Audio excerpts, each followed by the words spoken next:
ओषाव्रत समय हो कि घरे किसी पूजा पाठ थिले यही रेसिपीटी को निहाती भाव ट्राए करेंगे कहीं बिना पियाज रसुण रे मुझे आपण मानक प्रस्तुत कर देखी मसला पूरी ता सहित आलू तरकारी आपण मैंने गोटे थर बनातु खायापी बहुत ही टेस्ट लगे निहाती भाव में बनवाई आपण मानक अनुरोध। नमस्कार, लक्ष्मी रोषे घर को आपण मानक स्वागत। चलतु स्टार्ट करवा आज रेसिपी। प्रथमे देखी नवा सामग्री तापर केमती कौन प्रस्तुत होटा देखी नवा। तो प्रथम ये देखूँ मु मेजरिंग कप रे मापिकी गोटे कप सुजी ये नहीं आपण मैंने जहाँ भी जो थे भी मापुथे मापिकी नहीं ने आउ गोटे कप सुजी ये आमर जो सुजीर दाना बेसी मोटा नुह कि बेसी पतला नुह मीडियम अच्छी से स्वाद अनुसार लुण दे नहीं से जो सुजी जो थे मापिकी आम नहीं से कप्रे मु गोटे कप पानी ये नहीं।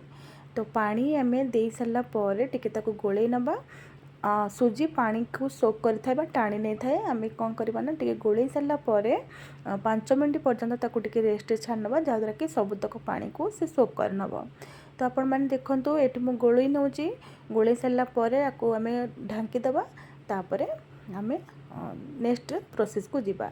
तो देखो 5 मिनट हो गला केमती सबुतक सुजी पानी को टाणी नहीं तापर ये देखो मु नहीं सीझा आलू। तो आलू को आपण मैंने सीझे ने तार चोपा छड़े सारापर ताको एमती ग्रेटर रे ग्रेड करने ग्रेड करके नेले आमर बहुत भल भाव में मिसीज सुजी सांगे आलू गुड़ाक। तो ये ग्रेटर रे ग्रेड कर नौची तापर आपण मैंने आलू आउ टिके बेसी मध्य करें कम करें आउ अधिका टिके नहीं पारे। गोटे कप सुजी पाई मु 3टी आलू नहीं 4टी नेले भी चलो। तो आपण मैंने जब 3टी जगह 4टी ने ता भी चलो।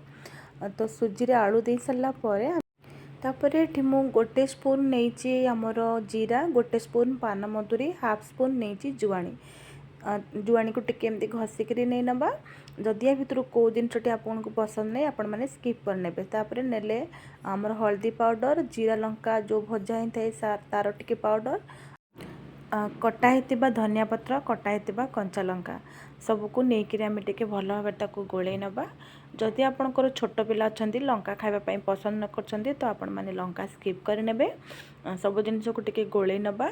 गोले सारापर आम आवश्यक मुताबक आम ये अटा ऐड करवा। यही अटा आपण मैंने जो देखुं जो अटा को आम डेली व्यवहार करते रुटी बा पूरी जोटा गहम अटा से अटा मुझे व्यवहार करें। आपणकर सुजी को देखिकी माने सुजीर जी अटा से आपण मानकर आवश्यक हम से आपण मैंने अटा से ऐड करेंगे आ भल भाव में चकटी चकटी गोटे टाइट डो बनइबे। टाइट डो बनैला आम भल भाव में गोटे पूरी बनई पार मसला पूरी।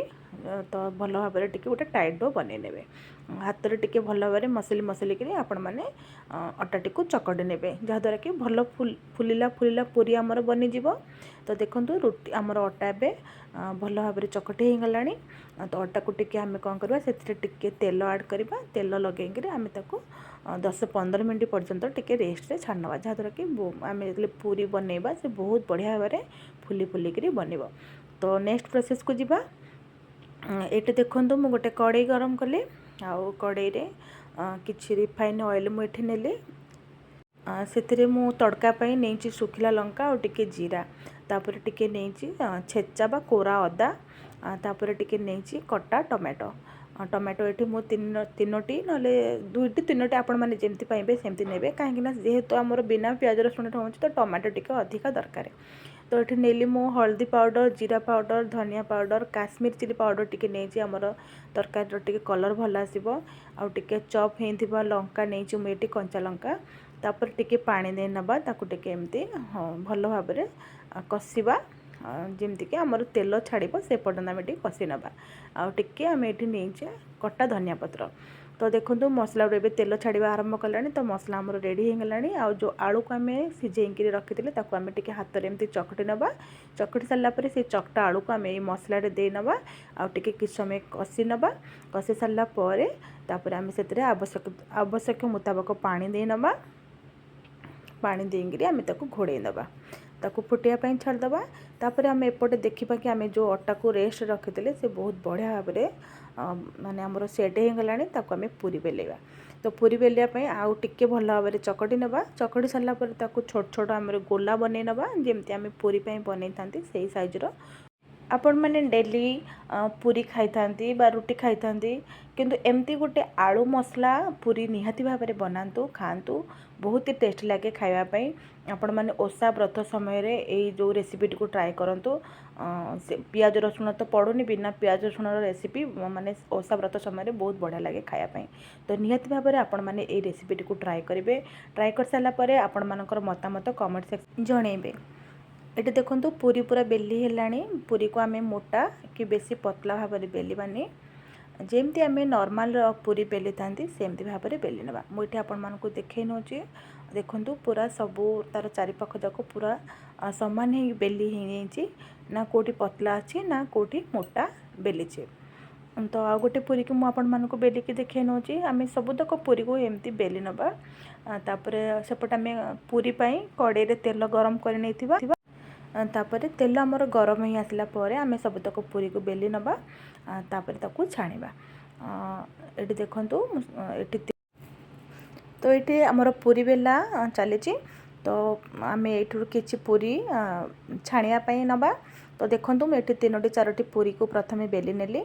तापर आम तो कड़े गरम करथिले कड़े तेल गरम करथिले वर्तमान तेल आमर गरम ही आसला।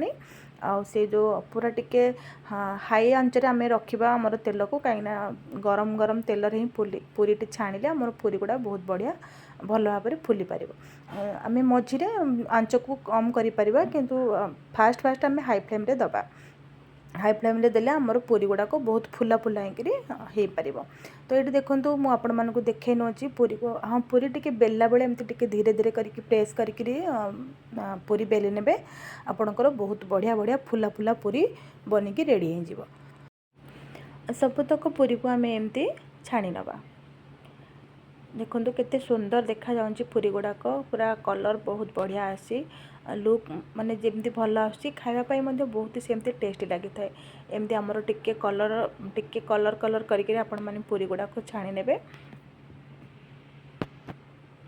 सबुतक पूरी को आपण माने एमती भाव में छाणी नेबे। तापरे गरम गरम पूरी आलू पूरी सांगरे आलू तरकारी रो कॉम्बिनेशन बहुत बढ़िया। आमर एटी पूरी तो रेडी हो गलानी। तापर आम जो आलू तरकारी बनै आलू तरकारी हो आसला। तो आलू तरकारी आम टिके लास्ट को कटा धनिया दे पकई नवा। आमर तरकारी को आम गैस को ऑफ करनवा। वर्तमान तरकारी रेडी पूरी भी रेडी। तो निहाती भाव में आपण माने आलू पूरी जो मसला पूरी रहिला आलू तरकारी बनइबे खाइबे। जदि आपण मानकु मो भिडियोटी भल लगुची तो निहाती भाव में लाइक करेंगे शेयर मध्य करेंगे आपण मानकर सांगसाथी मानक सहित। जदि चैनल नुआ अच्छी तो चैनल को सब्सक्राइब करने को जमारू भूलिए ना। सब्सक्राइब कर सारा पर पाखरे गोटे बेल आइकन अच्छी घंटी अच्छी घंटी को निहाती भाव में प्रेस करेंगे जहाँद्वारा कि मु जो नुआ वीडियो आपण मानकु सेंड करुच्ची से सब वीडियो आपण मानक पाखरे जाई प्रथमे पहुँचब। तापर आमर ये आलू मसला पूरी आलू तरकारी को एमती सजै नवा। सजै सारिक आपण फैमिली सांगे एंजॉय करेंगे खाइबे। ये आपण मानक मु गोटे देखई नौची केते बढ़िया भाव में फुला फुला पूरी बनी आ भितरटा केते सुंदर बनी देखी नियंतु। बस एमती भाव में आपण माने बनइबे आउ खाइबे। आज भिडियोटी को एटी रखिबा पुणी आसबे आउ एक नुआ वीडियो सह आपण मानक पाखकु। से पर्यंत आपण मानक ठारू विदाय नौची रहिली। नमस्कार।